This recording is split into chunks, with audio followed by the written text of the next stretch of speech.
noite. Amigos, amigas da nossa Escola Teológica Católica, vamos ao nosso vídeo de hoje, mas antes vamos rezar, pedir a Deus, ao Espírito Santo, que nos ilumine nesta noite. Em nome do Pai, do Filho e do Espírito Santo. Amém. Vinde, Espírito Santo, enchei os corações dos vossos fiéis e acendei neles o fogo do vosso amor. Enviai, Senhor, o teu Santo Espírito, e tudo será criado, e renovareis a face da terra. Oremos, ó Deus, que instruísse os corações dos vossos fiéis. Com a luz do Espírito Santo, fazei que apreciemos retamente todas as coisas, segundo o mesmo Espírito, e gozemos sempre da sua consolação.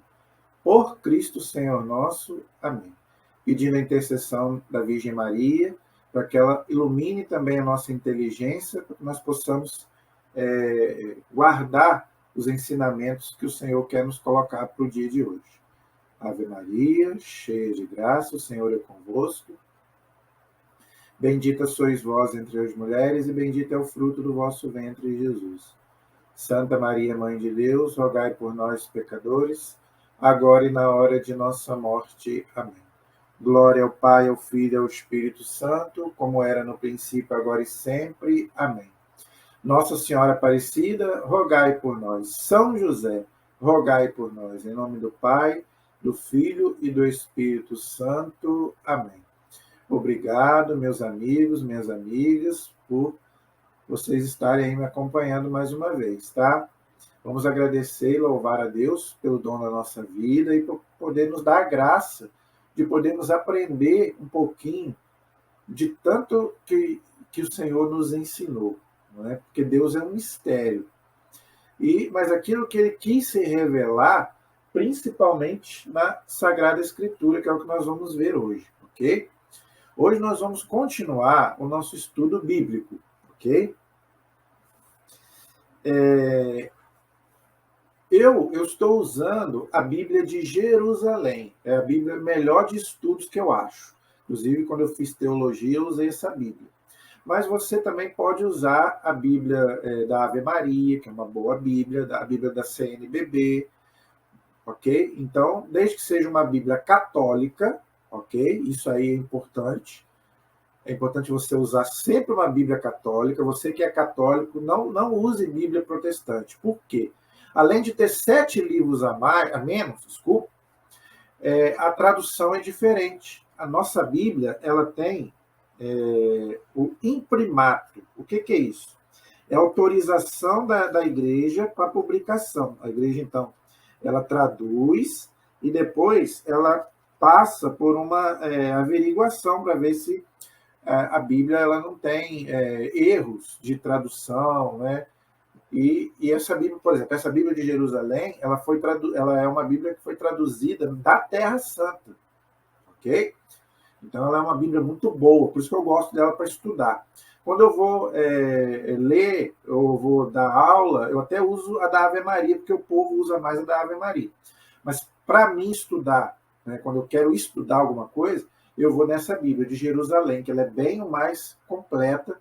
A linguagem dela ela é um pouco mais difícil. Eu até concordo que a da Ave Maria tem uma linguagem mais fácil. Mas, para estudo, eu gosto mais da Ave Maria.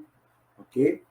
Então, você pode me acompanhar aí. Você pode tirar sua Bíblia aí do armário, da prateleira, se estiver pegando poeira. Então, você pode me acompanhar aí. Tá bom? Então, vamos lá. O que nós estamos estudando no nosso estudo bíblico? A gente está no livro do Gênesis, que é o primeiro livro da Bíblia. A palavra Gênesis significa origens. Nós já passamos pelos 11 primeiros capítulos, que é a pré-história bíblica. Agora nós estamos estudando os patriarcas, Abraão, Isaac e Jacó, que é a segunda parte do livro do Gênesis, que pega do capítulo 12 até 36. Então, na aula passada, nós já iniciamos o estudo sobre Abraão, a pessoa de Abraão, que é muito importante. Por quê? Abraão ele é tido como o pai do povo eleito do judaísmo e não deixa também de ser o pai do cristianismo. Por quê? Porque Jesus ele é descendente de Abraão, descendente, vamos dizer assim, Deus escolheu um povo através de Abraão, da qual nasceria, da sua descendência, nasceria o Messias, que é o Cristo. Então, nós podemos dizer que não só o judaísmo, mas também o cristianismo também ele nasceu, podemos dizer, com Abraão. Claro que o cristianismo nasceu de Jesus, mas Jesus nasceu no judaísmo, começou lá com Abraão, que é o pai do povo eleito. Nós vamos ver isso hoje. Nós já começamos na semana passada, então vamos ver mais um pouquinho sobre a vida de Abraão, tá bom? Nós estamos passando aí sobre a vida de Abraão, ok? Outra coisa importante, Abraão, ele também é tido como pai da fé, por causa da fé que ele tinha.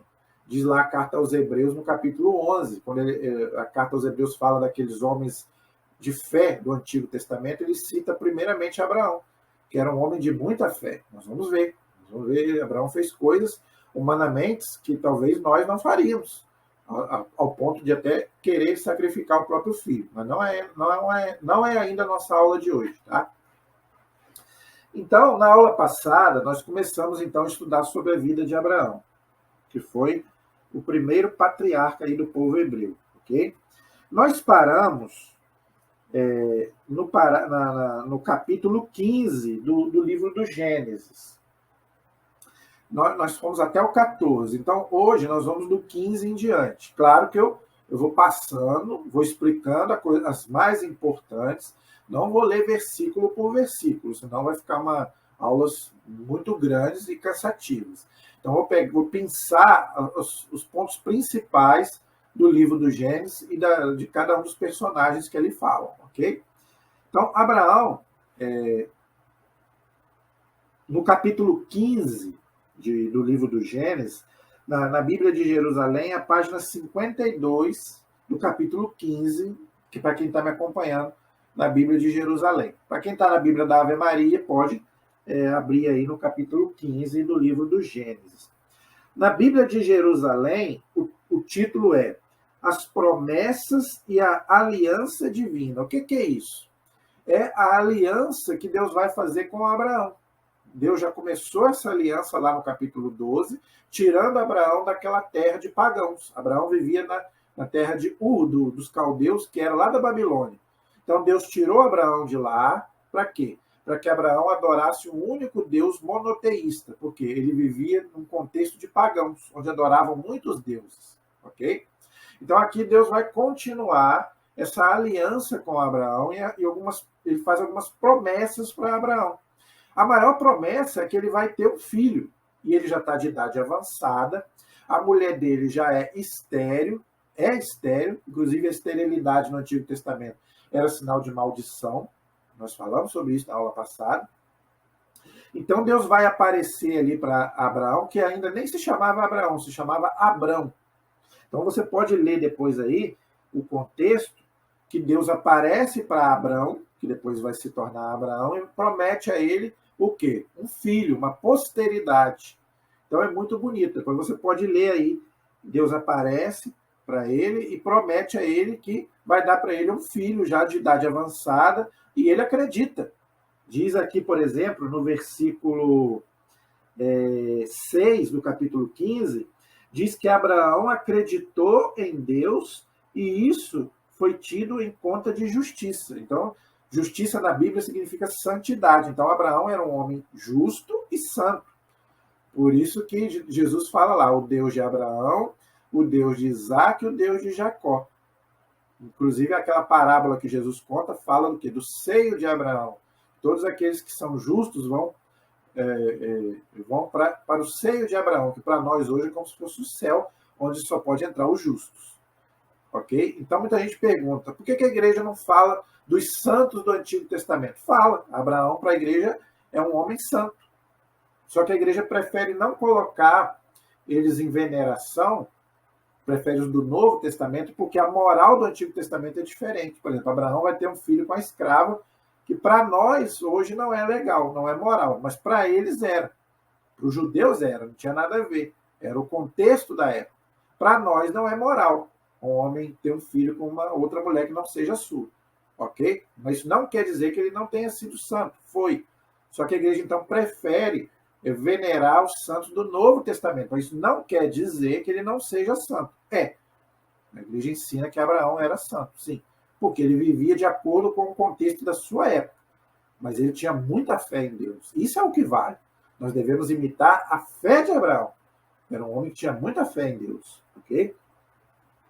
Então, aqui Deus faz uma aliança com Abraão, fala que ele vai ter um filho, e depois Abraão oferece um sacrifício a Deus, ok? Um sacrifício de animal, que também era uma coisa para eles que era válido no Antigo Testamento. Eles faziam sacrifício de animais. Hoje, para nós não fazemos mais esse tipo de sacrifício. Por quê? Porque o sacrifício quem fez foi o Cristo. O verdadeiro cordeiro imolado é o Cristo. Ok? Mas lá no Antigo Testamento, como ainda não tinha o Cristo, então eles faziam sacrifício de animais. Ok? Então vocês podem ver e ler depois disso daí a promessa que Deus faz a Abraão. Ok? No capítulo 16, vai falar sobre o nascimento de Ismael. Ismael é o filho de Abraão que ele teve com a escrava, que a mulher dele era estéril, então não podia ter filho, então a própria mulher dele fala para Abraão, então você vai ter um filho com a minha escrava. E o filho da escrava era o filho da esposa. Era um costume da época. Fazer o quê? Para nós hoje é um costume estranho, mas na época era assim. O filho da escrava pertencia à sua senhora, ok? Pertencia à dona, vamos dizer assim, que era a Sara, por exemplo, ok? Então, o primeiro filho de Abraão não foi Isaac, foi Ismael, ok? Então, você pode ler aí no capítulo 16 que Abraão, no caso Abrão, e sua mulher, que se chamava Sarai, não podiam ter filhos, e ele acaba tendo um filho com a escrava. Só que aconteceu uma coisa. Depois que Abraão teve um filho com a escrava, a própria Sara começou a olhar para aquela escrava com ciúme. Lógico, quem não vai ter ciúme de ver seu marido tendo um filho com outra? Lógico, ninguém hoje aceita isso. Mas, como era uma coisa permitida, que Deus tolerava, então aquela mulher mandou a sua escrava para o deserto. Ela não quis, então, que ela continuasse ali, e mandou ela para o deserto. Só que o anjo do Senhor apareceu a Agar e mandou que ela voltasse. Que ela voltasse, então, diz aí no versículo 9, o anjo do Senhor lhe disse, volta para a tua senhora e lhe seja submissa. O anjo lhe disse, eu multiplicarei grandemente a tua descendência, de tal modo que não se poderá contá-la. O anjo lhe disse, estás grávida e dará à luz um filho, e tu lhe porás o nome de Ismael, pois o Senhor ouviu a tua aflição, ele será um potro de homem, sua mão contra todos e a mão de todos contra ele. E ele se estabelecerá diante de todos os seus irmãos. O Senhor também lhe falou, Agar lhe deu este nome, pois disse ela, aí aqui ele continua, Agar deu à luz um filho, versículo 15, a Abrão, e Abrão deu ao filho que lhe dera a Agar o nome de Ismael. Abrão tinha 86 anos quando Agar o fez pai de Ismael. Então, gente, esse Ismael, os descendentes de Ismael são os ismaelitas, que hoje são os árabes, os muçulmanos, ok? Então, os muçulmanos, eles são também filhos de Abraão, só que são filhos da escrava, ou seja, filhos de Agar, descendentes de Agar. Já os judeus são filhos de Abraão com Sara, que são os israelitas, que são os donos da terra prometida. Só que o que aconteceu? Eles foram expulsos por Nabucodonosor, e aí os muçulmanos alegam que eles também têm direito, que eles foram expulsos dali. Ok? Então, os dois têm direito, os dois são filhos de Abraão, são irmãos. Então, por isso, até hoje, muita gente pergunta, por que aquela guerra, até hoje lá, entre palestinos e judeus? Por causa disso, porque os dois se dizem filhos de Abraão, e são filhos de Abraão. Só que são irmãos, poderiam se entender, mas muitas vezes preferem a guerra do que o diálogo. A gente vê, infelizmente, isso acontece. Poderiam se entender, preferem brigar. E também, a gente, agora num contexto mais teológico, nenhum dos dois creem no Cristo, nem os judeus e nem os muçulmanos. Então, como não creem no Cristo, só Jesus, diz São João, né? Só quem conhece a Deus, o Deus verdadeiro, que é a Santíssima Trindade, Deus é amor. Por que eles não conhecem o amor? Porque não creem no Filho e nem no Espírito Santo, só creem no Pai. Tá? Isso aí é uma pregação que eu até já ouvi de uns padres já, que creem, eles creem em Deus, eles creem no Deus verdadeiro, que é Javé, mas não creem nem no Filho nem no Espírito Santo, infelizmente. E para você, o amor, Jesus se fez carne, não é? Então Jesus assumiu a nossa natureza, por isso que Jesus amou, por isso que aquela música, né? Amar como Jesus amou. Então só ama verdadeiramente quem é cristão. Não estou dizendo que os judeus não, eles amam do jeito deles. Os muçulmanos amam do jeito deles. Mas o amor mesmo ágape, aquele amor mesmo verdadeiro, só os cristãos. Por isso que no começo do cristianismo, os cristãos falavam para o imperador: vede como se amam, ou seja, os cristãos. Por quê? O verdadeiro amor só em Jesus Cristo, a ponto de dar a vida. Jesus deu a vida por nós. Então, realmente, só os cristãos sabem realmente o verdadeiro amor. Infelizmente, também tem alguns cristãos que não conhecem, né? Não tô falando, não vou dizer também que todos os cristãos são santos, não. Infelizmente, tem muitos cristãos também que não entenderam esse amor de Jesus. Mas a maioria deles, vamos dizer assim, entenderam que o amor vem de nosso Senhor Jesus Cristo, a ponto de dar a vida pelo outro. Não é? Não é brigando, jogando bomba. Não é para você jogar bomba no seu irmão. Tá? É o que a gente está vendo lá hoje na Rússia lá e na Ucrânia, e viu já, a gente já cansou de ver barbaridades através dos tempos aí. Até mesmo cristãos, que eu estou falando, até mesmo cristãos, em nome de Cristo, vamos dizer, matavam o outro. Não é o que Jesus prega. Jesus prega o amor. Então, vocês podem ler aí depois no capítulo 16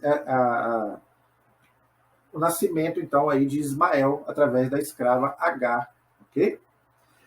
No capítulo 17 vem a questão da circuncisão. Deus faz uma nova aliança com o seu povo, e aí é a circuncisão. A circuncisão, gente, era um costume judaico, que até Jesus passou por ele, ok? Mas que foi abolido pelo cristianismo. Nós não precisamos de circuncisão. Para nós, precisamos do batismo, ok?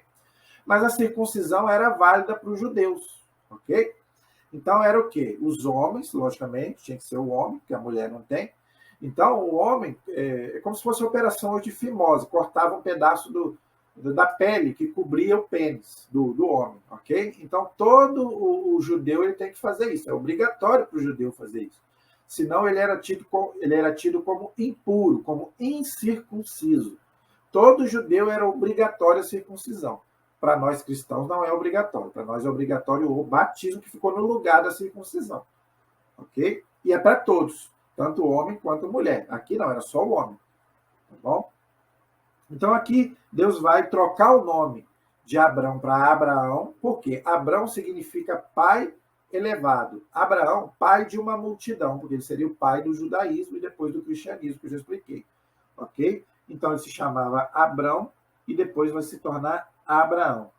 E também a sua mulher, que se chamava Sarai, que era estéril, depois que ela concebeu um filho, ela passou também a se chamar Sara. Isso não sou eu que estou dizendo, é a própria Sagrada Escritura. Por exemplo, aí, ó, no versículo 4 do capítulo 17.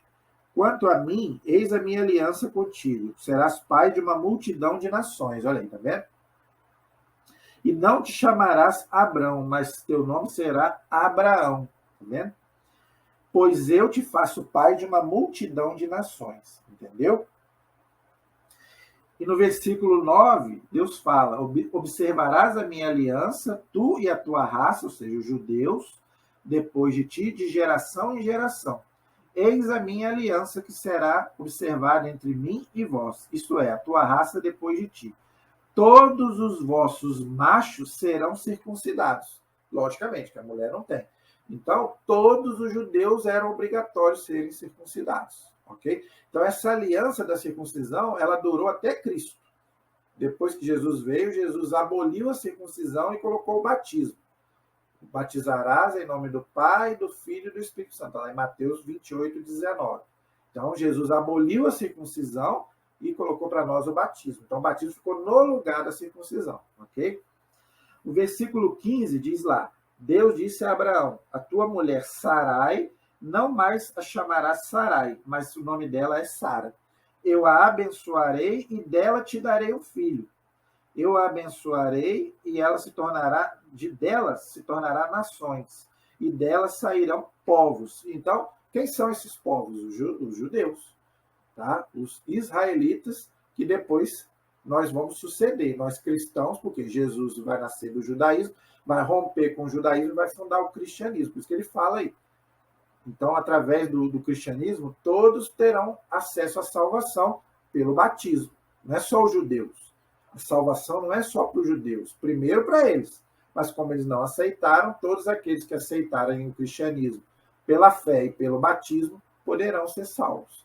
Então, já começa desde aqui do capítulo 17 do livro do Gênesis. Ok? No capítulo 18 e no 19, vai falar sobre a questão de Sodoma e Gomorra, uma questão bem delicada, mas a gente precisa abordar aqui, ok? Vamos lá. No capítulo 18, vai aparecer aí 3 anjos conversando com Abraão. Abraão está lá fazendo os seus afazeres lá, e de repente, a mulher dele está lá também fazendo seus afazeres. De repente, Abraão olha para fora e vê três homens, 3 anjos. Veja, primeira coisa que a gente tem que entender. Os anjos, eles são espíritos, mas eles se materializam no corpo para poder dar uma mensagem divina. Veja, a palavra anjo significa mensageiro, ok? Então, quando Deus quer dar um aviso, uma mensagem, então Deus permite que aquele anjo se materializa, mas ele não tem um corpo físico como nós. Nós, seres humanos, somos corpo e alma. O anjo não, ele só é espírito. Mas para se materializar, ele precisa de um corpo, para você visualizar. Ok? Então é o que aconteceu ali com Abraão. O anjo se materializou e depois, tanto que depois ele vai desaparecer. Se fosse um corpo físico, não podia acontecer isso. Nenhum de nós pode desaparecer. Eu estou aqui, eu não posso desaparecer, porque eu ainda estou preso na matéria. Então, o corpo do anjo é diferente do corpo do nosso corpo. Nosso corpo aqui é físico. O anjo não. Ele é mais ou menos, o corpo do anjo é mais ou menos como se fosse o corpo de Jesus ressuscitado. O corpo de Jesus antes da ressurreição é o mesmo corpo nosso. Mas depois da ressurreição, não. Tanto que Jesus atravessa a parede sem rasgar as paredes, sem abrir porta, sem nada. É a mesma coisa, é o anjo. Ele não está preso mais na matéria. Ok? Isso aí, gente, é uma coisa difícil de entender, tá? Mas é o que a igreja nos ensina. O corpo do anjo é totalmente diferente do nosso. Tá? Então, a palavra anjo significa mensageiro, e está ali para trazer uma mensagem divina. Simplesmente isso. Então, Abraão, ele começa a conversar com esses 3 anjos. E esses 3 anjos falam para ele o quê? Aquilo que Deus já tinha falado, que Abraão vai ter um filho. E Abraão acredita, porque Abraão tem fé, tá bom? Só que a esposa de Abraão, Sara, ela não acredita, ela começa a rir.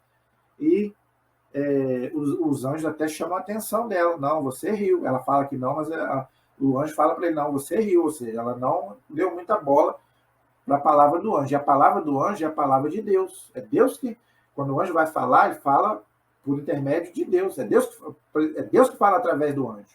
Então, quando você não acredita numa mensagem divina, somente do anjo, é grave. Então, Sara, ela começou a rir, debochar.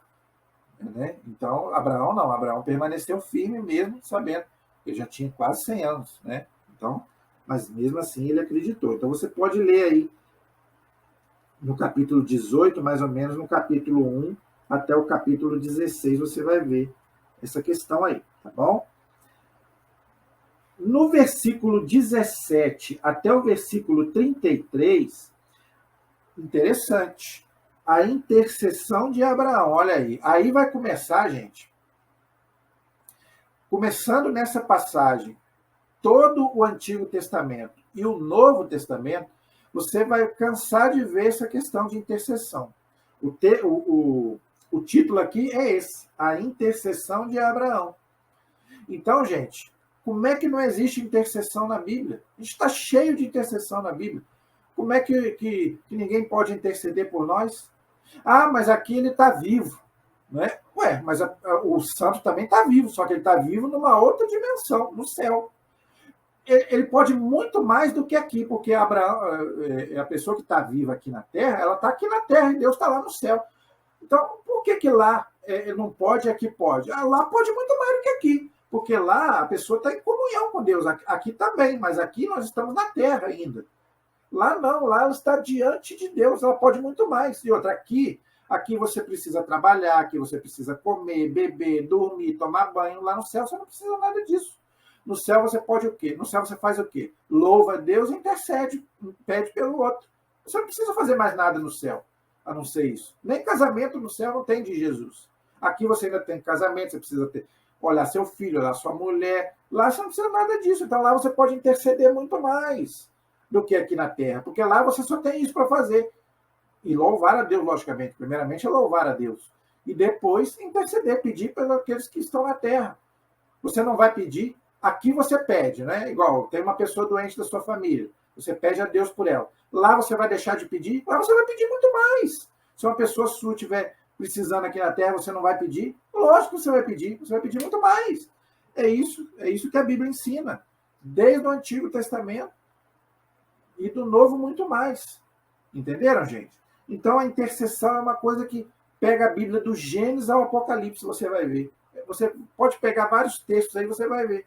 Intercessão de Abraão, de Moisés, dos apóstolos. O Apocalipse fala das orações dos mártires, aqueles que deram a vida por Cristo. A Bíblia está cheia de intercessão. Como é que não existe intercessão? Lógico que existe, muita coisa. Então aqui, Abraão intercede por Sodoma e Gomorra. Por quê? Deus queria destruir Sodoma e Gomorra, mas aí Abraão pede, fala, Deus, é uma conversa interessante, né? A intercessão de Abraão por Sodoma e Gomorra. Deus começa a falar com Abraão, mas, Abraão começa a falar com Deus, mas o Senhor vai destruir essa cidade que Deus falou que ia destruir. Mas, e os justos? O Senhor vai destruir os justos? Aí Abraão começa a falar, se tiver 50 lá, o Senhor vai destruir? Deus fala, não, se tiver 50 eu não vou. 40, 30, 20, 10. E Deus fala, se eu achar 10 justos lá, eu não vou destruir. E por que Deus destruiu? Nós vamos ver depois, no capítulo 19. Porque Deus não achou lá 10 justos. Qual é o ensinamento para nós, gente? Por que Deus ainda não destruiu esse mundo, entre aspas, não é?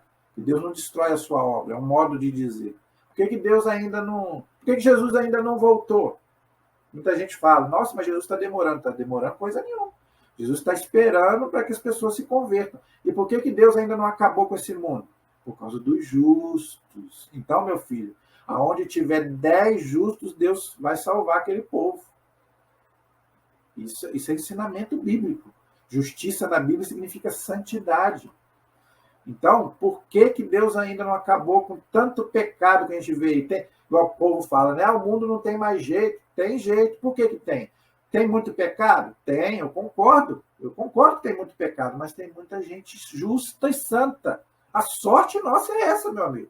E se você é um desses, por causa de você, Deus não destrói esse mundo. Agora, é claro, no juízo final, no juízo particular e no juízo final, aí Deus vai fazer justiça. Agora, por causa de um justo, por causa de 10, né? Um não, por causa de 10 justos, Deus às vezes pensa 1000 vezes antes de mandar alguma coisa. Entendeu?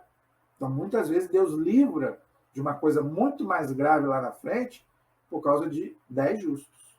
Então, gente, a importância da gente ser uma pessoa santa. Ser uma pessoa santa não é que não tenhamos pecados, temos, mas pelo menos buscar viver uma vida melhor. Sermos melhores. Amar a Deus e amar o próximo, como Jesus pediu. Gente, por causa de 10 justos, Jesus, se tivesse tido 10 justos em Sodoma e Gomorra, Deus não tinha destruído, mas não tinha ali 10 justos. Sabe quantos justos tinham ali? 4 pessoas. Lote, a esposa e as 2 filhas. 4 pessoas. No dilúvio tinha mais, no dilúvio tinha 8.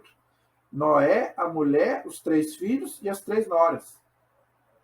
8 pessoas. Em Sodoma e Gomorra só tinha 4. Lote, a sua mulher e as suas 2 filhas. 4 pessoas justas. E Deus destruiu Sodoma e Gomorra. Por causa do pecado. É aquilo que eu falei. Se tiver mais justos do que pecadores, Deus releva. Agora, se tiver mais pecadores do que justos, aí, minha filha, aí já era. Aí não é maldade de Deus. Deus tem que ser. É aquilo que eu falei, Deus é justo. É o que o Apocalipse fala, é a balança. O Apocalipse fala que existe uma balança. Se a balança está mais para o lado do bem, beleza, amém, misericórdia. Mas se a balança estiver mais para o lado do mal, salve-se quem puder. Aí, meu filho, aí não tem jeito. Então, é isso aí que a gente tem que fazer. A gente tem que fazer a nossa parte e pedir que as pessoas também façam a parte delas. Porque quanto mais ímpios, aqueles que não servem a Deus, aí, meu filho, infelizmente Deus vai fazer a justiça. Porque Deus é justo, Deus é santo. Então, gente, vamos procurar então viver uma vida de acordo com a vontade de Deus, pelo menos a maioria. Tá? Não vamos buscar quantidade, vamos buscar qualidade. Sabia disso? Hoje se busca muito quantidade, encher a igreja. O que vale hoje é encher a igreja. A igreja católica também era assim antigamente. Tá? Estou falando porque eu já ouvi muitos padres pregarem sobre isso. Antigamente, a igreja se preocupava muito em encher a igreja. Hoje não. Hoje a igreja se preocupa com a qualidade dos cristãos. O que adianta você encher igreja e tá pessoas ali que não estão nem aí para Deus? Não adianta nada. Encher a igreja, às vezes você liga a televisão aí, está lotada. Não. Até porque Deus não olha a multidão, Deus olha cada um. Sabia disso? Deus não olha a multidão, Deus olha o coração de cada um. Individual. Pode ter 1 milhão de pessoas ali dentro da igreja. Deus vai olhar o coração de cada um, para ver se realmente... O que Jesus falou? Muitas vezes o coração está longe de mim. A boca está falando, mas o coração está longe. Entendeu? Às vezes você está ali dentro da igreja, ali está pensando em outra coisa. Está pensando até em pecado. Não é isso que Deus quer. Só para fazer número dentro da igreja. Não. A igreja não quer... Deus não quer isso. Deus não quer quantidade, Deus quer qualidade. É isso aí. Então, é para a gente pensar, gente. Esse texto é para a gente pensar. Aí, no capítulo 19, acontece o grave. Tá? No capítulo 19, acontece a destruição de Sodoma e Gomorra. Nem com a intercessão de Abraão, ele não conseguiu. Aqueles 3 anjos que tinham aparecido para Abraão foram para Sodoma e Gomorra, avisaram Ló e a família dele, falaram, sai daqui porque nós vamos destruir a cidade. E deu uma recomendação para eles, não olhe para trás. 2 coisas que ele falou. Não olhe para trás e vá para a montanha. Entendeu? Vá para a montanha. Não sei onde está o versículo aqui que eu queria colocar. Eu não vou saber qual é o versículo aqui, mas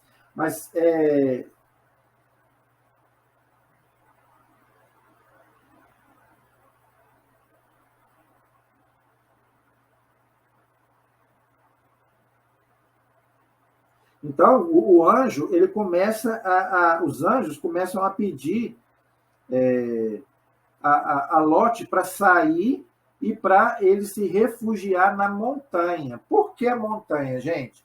A montanha era, no Antigo Testamento, onde estava Deus. No Monte Sinai, no Monte Horebe. Então, Deus se manifestava na montanha. Por isso que o anjo pede aqui para que ele se refugie na montanha, na planície. E não olhe para trás. O anjo fala para eles. Para Lote, a mulher e as 2 filhas. Saiam daqui, se refugiem na montanha e não olhem para trás. Qual é o ensinamento para nós, gente? Você não olhe para trás, ou seja, não volte para a sua vida velha. Se você fez muita coisa errada, mas se arrependeu, não volte para a sua vida errada. Siga em frente, não olhe para trás. Esse é o ensinamento para nós. A mulher de Lote olhou para trás, virou o quê? Uma estátua de sal. ok? Mas é o quê? Desobediência. Os dois piores pecados do Antigo Testamento, gente, que Deus punia severamente: idolatria e desobediência. Por isso que Moisés não entrou na Terra Prometida, por causa de desobediência. Deus ficava para morrer quando ele dava uma ordem que o povo não cumpria, ou então cometia idolatria. Esses dois pecados do Antigo Testamento eram gravíssimos, que Deus realmente às vezes punia, entendeu? Punir, entre aspas, justiça, tá? Deus não pode fazer o mal, mas Deus é justo. Se errou, tem que pagar. Já expliquei sobre isso. Então, gente, Deus manda, então, que os anjos, né, no caso, destruam Sodoma e Gomorra. E aí é que tá, gente. Agora que a onça bebe água, né? Veja, é uma coisa chata, tá? Mas eu, como católico, e eu, como em nome da igreja, eu preciso falar, tá? Eu sei que é uma coisa que é delicada, eu vou procurar explicar direitinho para você entender, ok? E a Bíblia, eu estou apoiado na Bíblia e estou apoiado no Catecismo da Igreja Católica, que diz a mesma coisa, tá? Nós estamos estudando o Catecismo, então nós vamos, quando a gente for estudar sobre a moral, tem um parágrafo sobre isso, tá? Como a gente está falando aqui sobre Sodoma e Gomorra, eu vou ter que entrar no assunto, ok? Então vamos lá.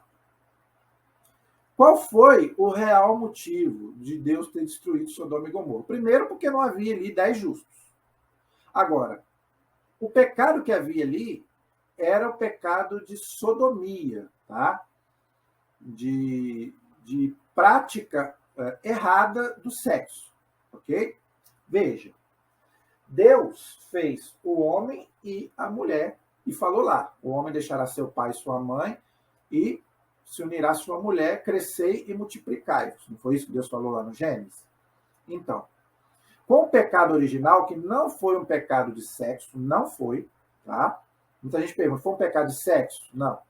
Tanto que a igreja não aceita o que, lá no Gênesis 6, aqueles filhos de Deus lá, que se uniram às filhas dos homens, eles falam que eram anjos que tiveram relação sexual com mulheres. Não, anjo não tem corpo para ter relação sexual.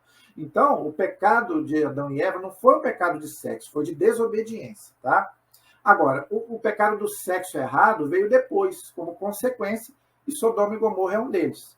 Então, no plano de Deus, gente, veja, no plano de Deus, quando Deus pensou, por isso que Deus criou homem e mulher lá nos seus órgãos genitais. Todo mundo sabe o que eu estou falando aqui. Deus criou ali o órgão masculino e o órgão feminino. Todo mundo sabe o que eu estou falando aqui.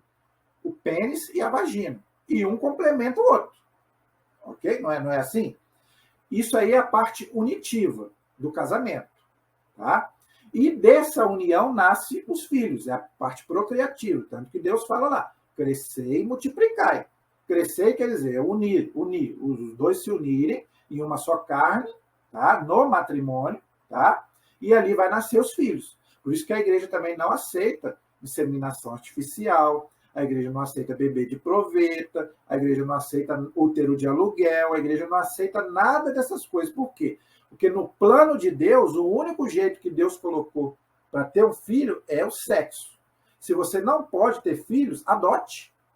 Deus é uma caridade. Ou então, una seu sofrimento à cruz de Cristo. É o que a igreja ensina. Se você não pode ter filhos, por algum motivo, seja homem, seja mulher. Agora, o único jeito de ter filhos e de ter uma relação sexual é entre homem e mulher. Ok? E daí vai nascer o filho. Então, no plano de Deus, gente, é isso. Não é que Deus é ruim, que Deus não ame os seus filhos. Deus ama todos. Mas esse é o plano dele. Por quê? Imagine comigo. Se Deus permitisse homem com homem, mulher com mulher, acaba o mundo. Quem vai nascer? Uma relação entre homem com homem, mulher com mulher, não vai procriar. E um dos fundamentos do casamento é a procriação. Você não vai procriar entre homem e mulher, entre homem com homem e mulher com mulher. Então, está fora do plano de Deus, meu amigo. Agora, veja, nem por causa disso você vai discriminar. Você vai falar com caridade. Irmão, no plano de Deus, isso não é correto. Agora, a vida é sua, você tem livre-arbítrio, você tem liberdade. Nem por causa disso você vai ser homofóbico, não é isso. Agora, veja, você também não vai aprovar o que é errado. Você vai amar a pessoa e falar que você, naquilo que Deus colocou, não é correto.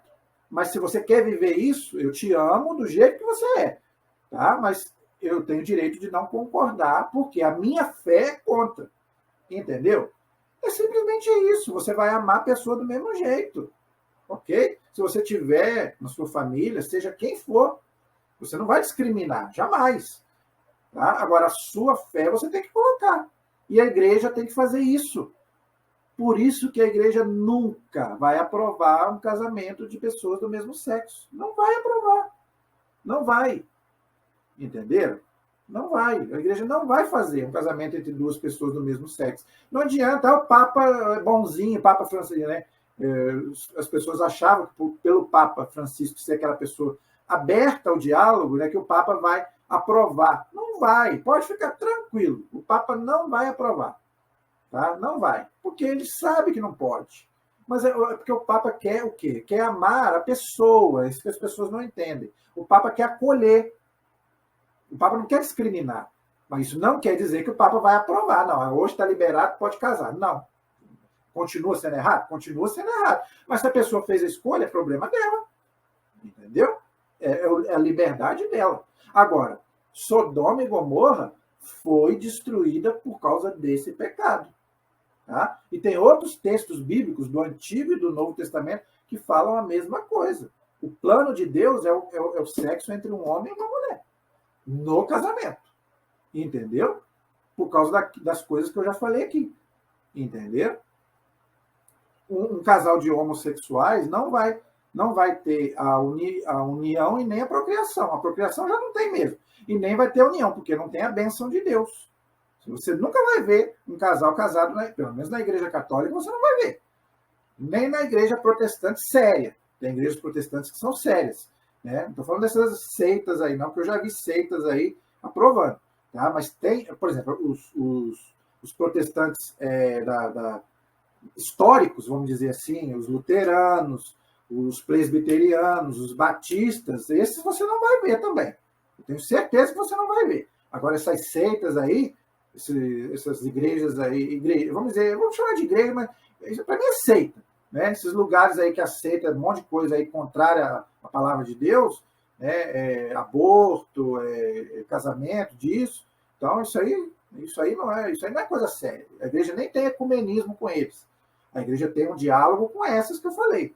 Né? A igreja luterana, anglicana, presbiteriana, metodista, batista, algumas Assembleias de Deus, porque a Assembleia de Deus ela se divide muito. Né? Agora, a Universal, nem pensar. Porque a Universal aceita tudo, inclusive o aborto. Eu já vi o Edir Macedo ser a favor do aborto. Então, essas igrejas, a Igreja Católica não quer nem saber delas. Agora, as igrejas cristãs sérias, né? A Igreja Católica e as protestantes sérias, a ortodoxa, né? Então, essas você não vai ver esse tipo de coisa. Ok? Então, gente, a gente tem que falar. Tá? É só você ler lá, leia o capítulo 19, que você vai ver, né, eles querendo ter relação sexual com os anjos, né? No caso. O Lot ainda fala para eles ainda, né? Eu tenho aqui mulheres, filhas, que são virgens, né? Eu ofereço elas para vocês não cometerem esse pecado. Ló fala para eles. E eles falam, não, manda eles para cá, que nós queremos ter relação sexual com eles. Com os anjos, que ali representam o próprio Deus. Entendeu? Então não tem como você interpretar outra coisa, gente. Está muito claro. Leia o texto que você vai ver. Entendeu? Gênesis capítulo 19. Depois você me fala aí. E depois que Deus destrói, por causa desse pecado, tá? Aí, o que acontece? Só sobra Ló e as duas filhas, porque a mulher vira uma estátua de sal, por causa de desobediência. E aí acontece uma coisa estranha para nós, que é o incesto. As duas filhas embriagam o pai e têm filhos com eles. Por quê, gente? Porque só tinha eles ali. Não tinha mais pessoas. Tá? Então foi vamos dizer assim, uma medida drástica. Por quê? como eu falei, você não ter filhos para os judeus era sinal de maldição. Então, elas preferiram ter filho com o pai, tá? Do que não ter nenhum filho. Então, diz aqui que elas acabaram tendo filho do próprio pai, todas duas. Interessante,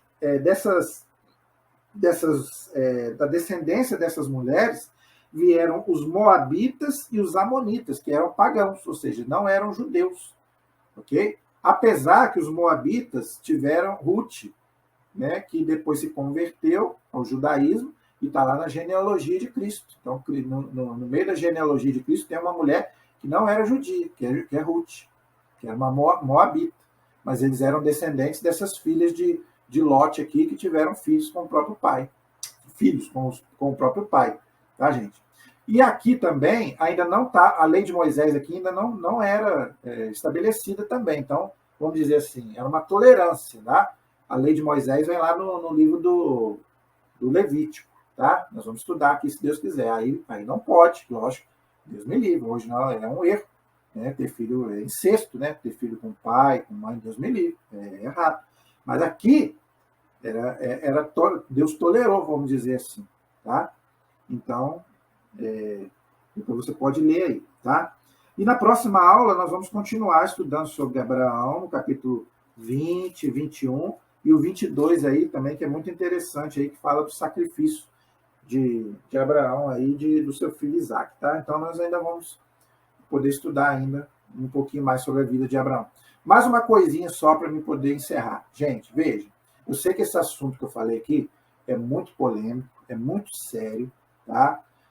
Eu estou falando aqui em nome da igreja, tá? Então, a minha boca aqui é a boca da igreja, ok? Então, não fiquem chateados comigo, não fiquem com raiva de mim, ok?